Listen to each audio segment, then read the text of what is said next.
Okay everyone, so now we're going to look at the torso. So again, this was made from a series of cylinders and put together. So what we need to do now is just start UV unwrapping first the planar faces, the things that we're just going to look at straight away, and then we'll look at the rest of the body of the shape there. So first things first, I'm just going to do the easier parts, which will be these sort of flat planars, because you should all know how to do that by now. So I'm just making sure I haven't accidentally selected other faces. Cool, so I'm going to go UV planar, y-axis, apply. And that's just going to make it a little bit easier because that's one less puzzle piece to worry about there. Going to do the same with the bottom one here. Again, making sure I haven't accidentally selected any other faces. Cool, and then UV planar. I can shrink down there. Again, we're not going to really see these faces because they're going to be obscured by other parts of the geometry, so it doesn't matter too much, but we do still need to unwrap them, and that's an important thing to realize, is that especially to get competency in this unit, you need to make sure you've done that. Now I'm going to have to do these one at a time, and these are a little bit weird because they're on a bit of a diagonal here. So there's two ways we can do this. We can either go here and select the closest one, which in this case would be the x-axis, as we can see here.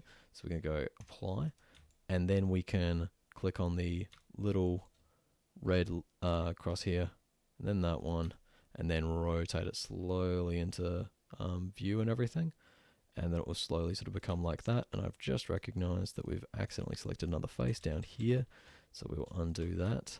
Or the other way we can do that is we can just go here to UV planar and select best plane, and this will grey out all these other sort of ones here, and it will choose based on the geometry which is the best one to do. And as you can see, it normally does a pretty good job of it. You might need to tweak it slightly, but yeah, I find that that can save you a bit of time if you're dealing with planar faces that are on a diagonal plane. Cool, so I'm actually just going to go here to this and then double check to make sure there's no faces that are selected, and then same thing. Cool, excellent. So those are the easy parts of this one done now. So let's just move those out of it. Cool. So now we've got to deal with the rest of the shape. So this top part here shouldn't be too hard. That's just a cylinder. So let's start with that. So that's the collar. So we'll just put that up there. And now we've got to get the rest of the shape. I'm actually going to try a cylinder, to be honest. I think that'll do the job pretty well. But as we can see, we've got all kinds of weird distortions happening here. So we could go modify, unfold. That will get rid of most of that distortion because it actually sort of changes the shape here to match what's here. The important thing to realize though is there's certain places where we're going to see this white solid line here, and that's the seam. So we need to make sure that we're putting the seam somewhere where we're not going to see it, basically. So I'm going to select all these edges here, and if you look at most t-shirts, what they'll do is they'll have a seam that just goes here under the armpit and the collar there. And the reason for that is because, again, that's just how t-shirts are made, but it means that you can have a graphic here on the front of the tee and the back of the tee, which is what most people are going to see, and then this under part here, you can just sort of hide it under the person's arm. So I'm just going to take a page from that book and say, right, let's do the same thing. Let's have a front and a side. Sorry, front and back. So let's just go cut, and then we've got this front part here, and I'm just going to move this part over to here, select these edges, because I know that they're the edges that belong to the other face, and then go move and sew. And rotate that around there.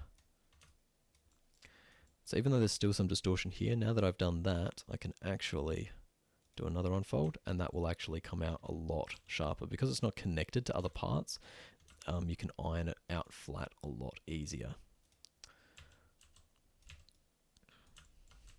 Cool, I'm actually happy with that. It makes sense when I'm looking at it as a texture artist. I've found all the faces here to it as well, so that's good.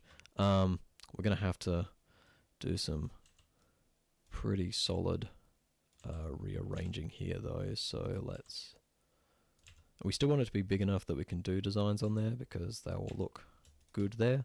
So we don't want to have it too small, but we also, and that's where it comes into making these other shapes a lot smaller as well, because they are not going to have designs on them for the most part. So they can afford to be a bit smaller. But again, I'm just going to move that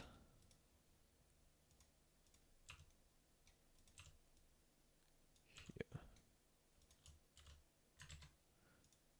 Always move and sew, don't sew, because otherwise it'll distort the shape of the UV, which we don't want.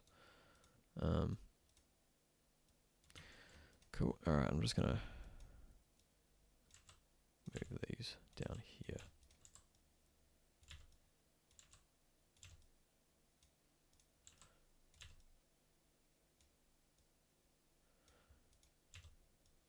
Just so we got something that looks like a square. And then I'm actually going to,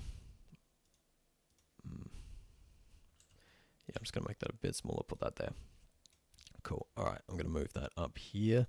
These other pieces, like the stomach piece, I'm not going to spend too much time on, so I think I might just sort of put that down here, and then pelvis piece we'll put down sort of here and everything. So anyway, this has been a bit of a long video, so I'll pause this one, and then we'll look at the stomach and pelvis in the next video.